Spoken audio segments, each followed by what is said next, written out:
Hello दोस्तों, मैं धीरेन स्वागत करता हूं आपका एग्जाम स्टडी विद संगीता में। दोस्तों, आज के इस वीडियो में हम कवर करने वाले हैं आरआरबी ग्रुप डी परीक्षा 2021 के लिए मोस्ट इम्पोर्टेंट क्वेश्चन का एक सेट पेपर। दोस्तों, आज मैं आपको रेलवे ग्रुप डी परीक्षा में पूछे गए क्वेश्चन और साथ ही साथ एक्सपेक्टेड क्वेश्चन को भी कवर कराऊंगा। तो चलिए दोस्तों, हम अपनी क्लास शुरू करते हैं।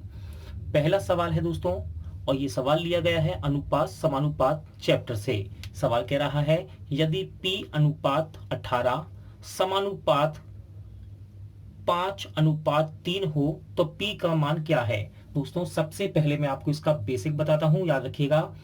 इसे हम बोलते हैं अनुपात और ये रहा आपका समानुपात। आपको एक बेसिक आपको यहां से बताना चाहूंगा, याद रखिएगा। अनुपात जब भी लिखा हो, जैसे कि यहां लिख देता हूं मैं A अनुपात B। अनुपात को आप बटे में भी लिख सकते हैं, याद रखिएगा। अनुपात को बटे में भी लिख सकते हैं, ठीक है। तो ये एक तरह से ये बटे में हो गए। और साथ ही साथ दोस्तों, ये जो साइन होता है, ये चिन्ह है, ये है समानुपात का।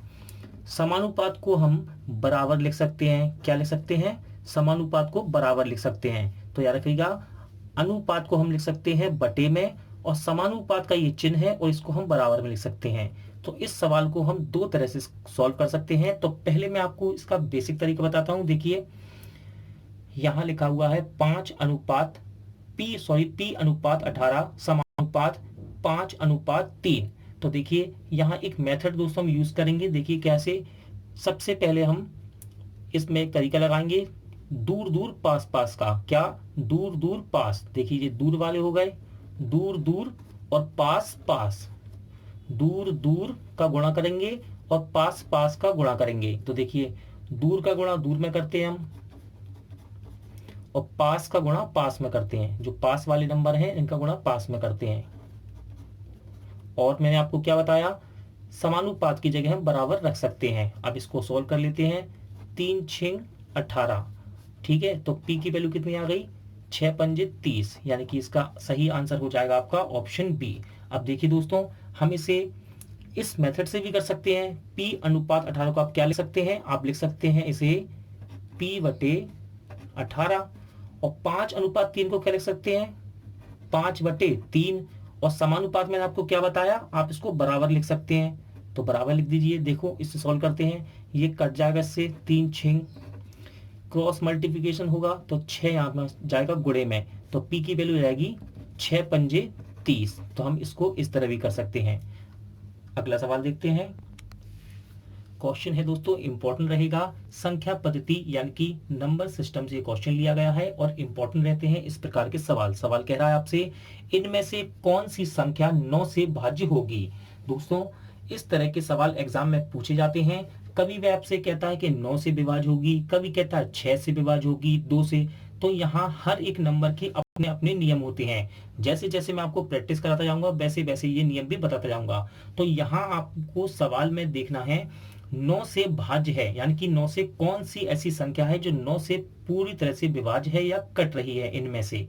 तो दोस्तों, इसे हम नियम और साथ ही साथ ऑब्जेक्ट ऑप्शन के हिसाब से करेंगे। देखिए, सबसे पहले आपको याद रखना है कि 9 से विभाज्य होने वाली का संख्या का नियम क्या होता है। तो याद रखिएगा, मैं आपको लिख कर दिखा देता हूं, जिससे कि आप इसे किसी एक जगह नोट डाउन कर लीजिएगा, लिख लीजिएगा। देखिए, जिस संख्या के अंकों का योग, याद रखिएगा, लिख देता हूं मैं, जिस संख्या के अंकों का योग 9 से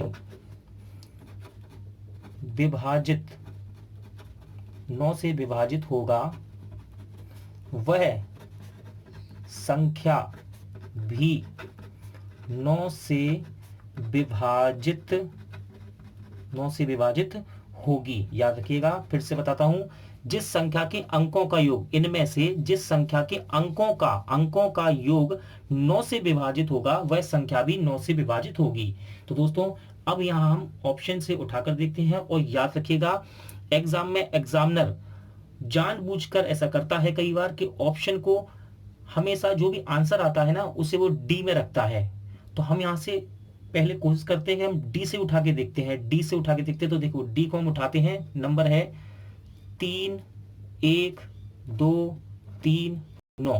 मैंने क्या बोला, अंकों का योग, अंकों का पहले योग करते हैं हम। देखिए इसको जोड़ के देख लेते हैं। देखिए ये हो गया 4 6 9 18, तो इसका योग कितना हो गया दोस्तों 18। अब देखिए 18 9 से कट रहा है, हाँ कट रहा है, 18 9 से कट जाएगा, देखो विभाजित हो जाएगा। ठीक है, तो इसका मतलब इसका सही आंसर रहेगा ऑप्शन डी। बाकी नंबर भी हम जोड़ कर देख लेते हैं, कहीं गलती तो नहीं कर रहे, ऐसा भी कर सकते हैं आप ऐसे। देखिए 2 9 3 9, इसका योग कितना आएगा 23, तो ये तो हो नहीं सकती, 23 9 से कटेगा नहीं, क्योंकि फिर देखिए 9 1 10 2 3, ये होगा दोस्तों आपका 24, ये भी नहीं कट रही 9 से। इसको जोड़ते हैं 8 9 12, ये हो जाएगा दोस्तों कितना 21, ये भी 9 से नहीं कट रही। तो इनमें से ये एक संख्या निकल कर ऐसी आई जिसके अंकों का योग 18 है और वो 9 से विभाजित हो रही है। तो याद रखिएगा, जिस संख्या के अंकों का योग 9 से विभाजित होगा वह संख्या भी 9 से विभाजित होगी। तो इसका राइट आंसर रहेगा ऑप्शन डी। अगला क्वेश्चन देखते हैं। अगला सवाल देखते हैं दोस्तों। इस क्वेश्चन को भी मैंने नंबर सिस्टम यानी कि संख्या पद्धति से लिया है। देखिए क्वेश्चन कह रहा है निम्नलिखित में से कौन सी संख्या 6 से विभाज्य होगी। दोस्तों इससे पहले हमने सीखा था कि 9 से विभाज्य होने वाली, अब हम सीखेंगे 6 से विभाज्य होने वाली। तो दोस्तों यहां भी एक कंडीशन है, मैं आपको कंडीशन लिख कर बताता हूं जिससे कि आप उसका स्क्रीनशॉट कर लीजिएगा या उसे कहीं लिख लीजिएगा, जिससे आपको हमेशा याद बना रहे। तो देखिए यदि कोई संख्या, याद रखना, यदि कोई संख्या 2 व 3 से विभाज्य हो, याद रखिएगा, यदि कोई संख्या, इनमें से कोई सी भी संख्या 2 या 3 से विभाज्य हो तो वह संख्या 6 से भी विभाजित होगी।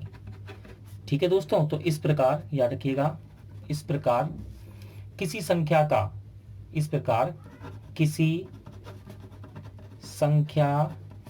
का 6 से विभाजित होने का नियम क्या है या फिर उसकी कंडीशन क्या है, 6 से विभाजित होने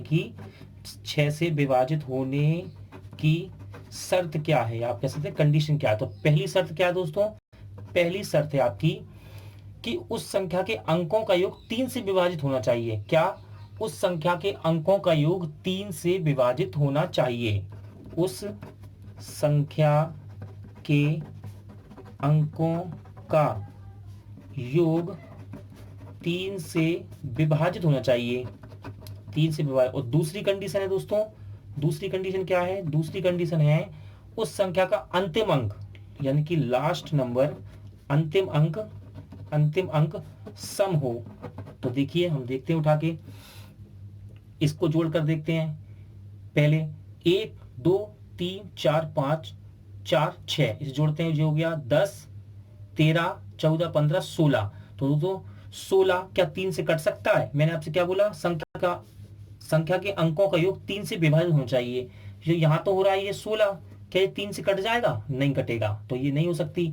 इसे जोड़ते हैं, 3 3 6 6 4 10 और ये हो गया 18 टोटल। तो देखिए इसका योग हो रहा 18 और ये 3 से कट सकता है, 18 3 से कट सकता है, तो ये इसका आंसर हो जाएगा।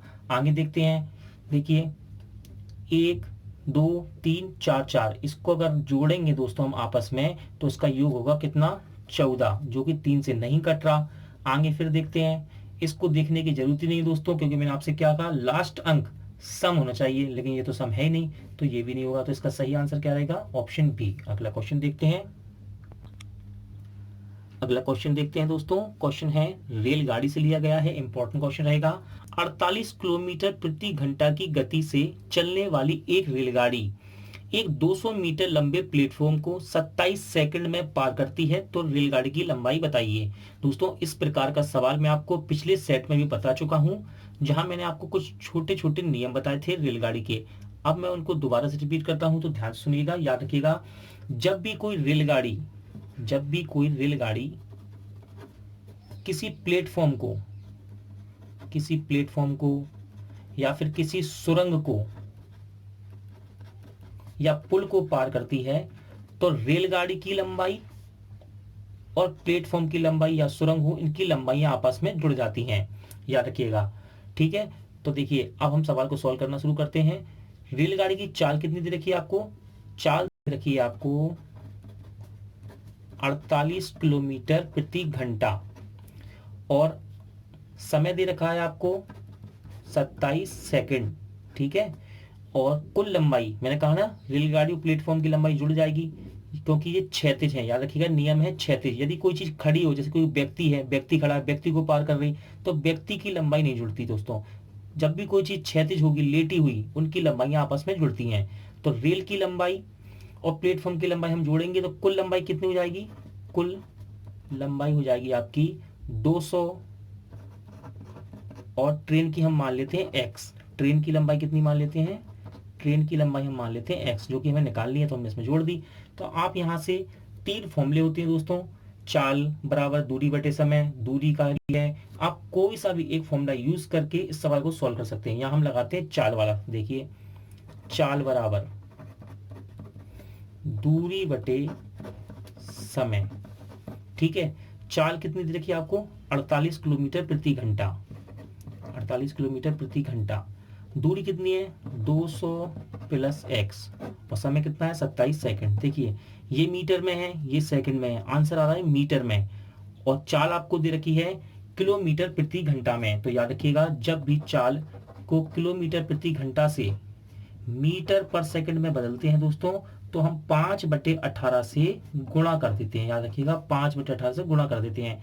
तो किलोमीटर प्रति घंटा को मीटर पर सेकंड बदलेंगे तो इसमें गुणा करेंगे 5/18 से। अब इसको सॉल्व करके देखते हैं। देखिए, 9 के पाड़े से 2 बार, और 9 के पाड़े से 3 बार ये कट जाएगा। 2 के पाड़े से कटेगा 48, 24 बार। 24 पंजे होता है 120। ठीक है, अब क्रॉस गुणा करेंगे हम, क्रॉस मल्टीप्लीकेशन। 3 का गुणा होगा 120 में, तो ये हो जाएगा दोस्तों 12 तिया 36, यानी कि 360। बराबर में यहाँ एक बचा, कुछ है भी नहीं, आप एक भी मान सकते हैं। तो यहाँ पे ये आएगा निकल के 200 प्लस x। इस 200 को बराबर किस तरफ ले जाएंगे तो माइनस का हो जाएगा, 360 में से घट जाएगा। तो 360 में से 200 गए तो कितना आएगा? 160। तो x की वैल्यू कितनी आ गई दोस्तों? 160 मीटर, यानी कि इसका सही आंसर रहेगा ऑप्शन बी। अगला क्वेश्चन देखते हैं। क्वेश्चन नंबर 5 देखते हैं दोस्तों। एक पिता अपने पुत्र से उम्र में 5 गुना है, 15 वर्ष बाद वह अपने पुत्र से उम्र में 2.5 गुना हो जाएगा, तो पिता की वर्तमान आयु क्या है? दोस्तों इंपॉर्टेंट क्वेश्चन है। देखिए, इसको हम बिल्कुल बेसिक से करते हैं। सवाल कह रहा है एक पिता अपने पुत्र से उम्र में 5 गुना है, तो मैंने यहां ले लिए फादर, और ये हो गया उनका सन। पिता पुत्र से 5 गुने हैं, तो पुत्र हो गया x और पिता हो गए 5x। लैंग्वेज का खेल है दोस्तों। अगर आपने लैंग्वेज पकड़ ली इन सवालों में तो आप सवाल बहुत इजीली कर ले जाएंगे। देखिए, कि कह रहा है, यानी कि ये वर्तमान की आयु है इनकी। क्या है का मतलब वर्तमान की आयु है। 5 गुना है मतलब ये वर्तमान की इनकी आयु का अनुपात है। अब आगे सवाल पढ़ते हैं। 15 वर्ष बाद वह अपने पुत्र से उम्र में 2.5 गुना हो जाएंगे। कौन? पिता की बात कर रहा है। 15 वर्ष बाद, 15 आज से यानी कि वर्तमान से 15 वर्ष बाद, तो हम इनकी उम्र को 15 वर्ष बाद का बनाएंगे। देखिए 5x प्लस 15, x प्लस 15, तो ये इनकी उम्र हो गई आज से 15 वर्ष बाद की एज इनकी, ये 15 वर्ष बाद की। और उसने क्या कंडीशन दी?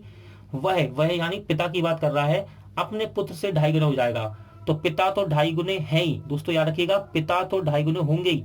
जब भी हम इसे बराबर करेंगे तो अपोजिट वाले को हमेशा गुना करेंगे। देखिए, पिता तो होंगे ही 2.5 गुने, लेकिन बराबर करने के लिए हम 2.5 गुने गुणा लड़के की उम्र में करेंगे। याद रखिए हमेशा अपोजिट में गुणा किया जाता है। कितना? 2 दूनी 4, 5, 5/2 गुणा हम करेंगे अपोजिट में बराबर करने के लिए, क्योंकि ये तो 2.5 गुने होंगे ही। बराबर करने के लिए हम लड़के की उम्र को 2.5 गुना करेंगे। अब इसको हम करते हैं सॉल्व। कैंची गुणे में ये 2 पहुंच जाएगा दोस्तों यहाँ गुणे में। तो देखिए 5 दूनी 10 हो जाएगा ये, और 15 दूनी 30। 5 का गुणा यहाँ होगा 5x, और 15 5 75। x वाली वैल्यू हम एक तरफ कर लेते हैं। 5x को जब हम इस तरफ लेके जाएंगे बराबर के, तो माइनस का हो जाएगा, और 10 में से घटेगा तो जाएगा 5x। 30 को जब हम यहाँ लेके जाएंगे बराबर के, तो माइनस का हो जाएगा, इसमें से घटेगा तो ये हो जाएगा 45। एक्स की वैल्यू कितनी आ गई दोस्तों, एक्स की वैल्यू आ गई आपकी 5। अब वह आपसे कह, सॉरी दोस्तों, एक्स की वैल्यू आ गई 9, एक्स की वैल्यू आ गई 9। अब वह आपसे कह रहा है कि पिता की वर्तमान आयु क्या है। तो मैंने ये क्यों लिखे बार बार, इसलिए लिखे जिससे आपको वैल्यू रखने में आसानी रहे। तो हमने वर्तमान आयु लिखी थी, ये है पिता, और ये इनकी वर्तमान आयु है, कितनी है 5x। तो ये जो x की वैल्यू 9 है, हम इसको यहाँ रख देंगे, तो 9 पन्ना कितना हो जाएगा 45। तो यानी कि पिता की उम्र कितनी है 45 वर्ष। ऑप्शन सी इसका राइट आंसर रहेगा। अगला क्वेश्चन देखते हैं दोस्तों। जैसा कि मैंने आपको कहा था कि मैं कुछ प्रीवियस ईयर और कुछ एक्सपेक्टेड क्वेश्चन आपको कराऊंगा, तो ये दोस्तों एक्सपेक्टेड क्वेश्चन है। क्वेश्चन है परसेंट से। आज मैं आपको प्रतिशत के 3 सवाल एक्स्ट्रा कराने वाला हूं, और ये क्वेश्चन एग्जाम के लिए इंपॉर्टेंट रहते हैं और रेलवे के एग्जाम में पूछे भी गए हैं। तो पहला सवाल है, यानी कि प्रैक्टिस का सवाल है, 90 का कितने प्रतिशत 240 होगा। दोस्तों जब भी इस प्रकार के सवाल आपको दिखाई दे प्रतिशत के, इनको लगाने के लिए आप हमेशा याद रखिएगा, लैंग्वेज अगर आपने इनकी पकड़ ली तो ये सवाल बहुत ही आसानी से हो जाते हैं। याद रखिएगा, जिस भी नंबर के साथ का लिखा हो, क्या का, उसे हमेशा आप परसेंट में नीचे रखेंगे। यहां आपसे कह रहा है 90 का कितने प्रतिशत 240 होगा, तो का किसके साथ लगा है 90 के साथ, तो हम 90 को रखेंगे नीचे। 90 का कितने प्रतिशत 240 होगा, और 240 को रखेंगे हम ऊपर, और आपसे कह रहा है कितने प्रतिशत, तो 100% का इसमें गुणा कर देंगे। देखिए सॉल्व करते हैं, 0 से 0 कैंसिल, 3 के पाड़े से ये कट जाएगा 3 बार, 3 3 9, और 3 के पाड़े से 8 बार 80। 10 का गुणा 80 में कर देंगे तो ये बन जाएगा आपका 800/3। बस अब आपको काटना है, केवल 3 के पाड़े से 800 को काट लेंगे हम।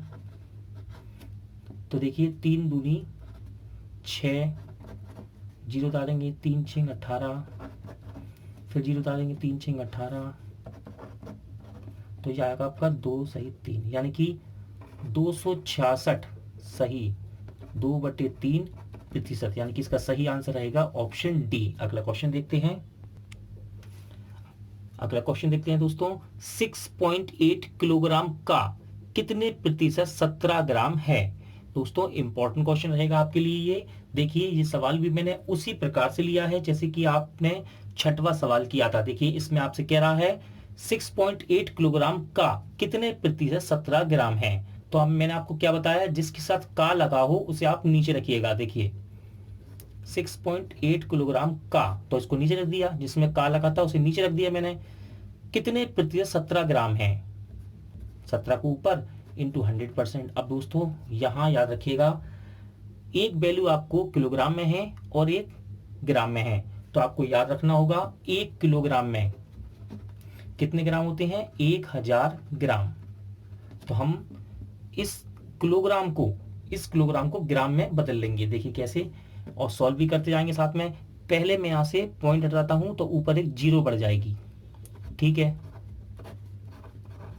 ये ग्राम में है, ये किलोग्राम में है। किलोग्राम को ग्राम में बदलने के लिए 1000 से मैं करता हूं गुणा इंटू 100%।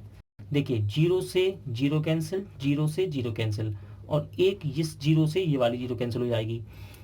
अब 17/68 बचा, तो 17 चौके 68, यानी कि 1/4। जब हम 4 का भाग 1 में देंगे तो कितना आएगा, पॉइंट लगाएंगे 0 बढ़ाएंगे, फिर होगा 2 2 5, यानी कि 0.25%। तो इसका राइट आंसर क्या रहेगा दोस्तों, ऑप्शन सी। अगला क्वेश्चन देखते हैं, क्वेश्चन नंबर 8 दोस्तों, 2/7 का कितने प्रतिशत 1/35 है। तो मैंने आपको क्या बताया अभी, जिसके साथ भी का लगा हो उस वैल्यू को हम नीचे रखेंगे। देखिए 2/7 का, तो इसको हम रख देंगे नीचे, और बटे में क्या लिखेंगे, कितने प्रतिशत 1/35 है, तो ये आ जाएगा आपका ऊपर इंटू 100%। दोस्तों ये ऊपर जाएगा जब इसके साथ गुणे में, तो ये पलट जाएगा। देखिए 1/35 गुणे, जब इसको ऊपर लेके जाएंगे तो ये पलट जाएगा, ये हो जाएगा 7/2 इंटू 100%। देखिए इसको सॉल्व करते हैं, 7 से कट जाएगा 35 5 बार, 7 पन्ना 35, ये हो गया 5 दूनी 10, 5 दूनी 10 और 10 से एक जीरो से जीरो कैंसिल, तो इसका आंसर आ जाएगा 10%, यानी कि ऑप्शन डी इसका राइट आंसर रहेगा। दोस्तों आज का वीडियो यही एंड होता है। उम्मीद करता हूँ आपको वीडियो अच्छा लगा होगा, पसंद आया होगा। पूरा वीडियो देखने के लिए थैंक यू। जल्द मिलते हैं अगले वीडियो के साथ।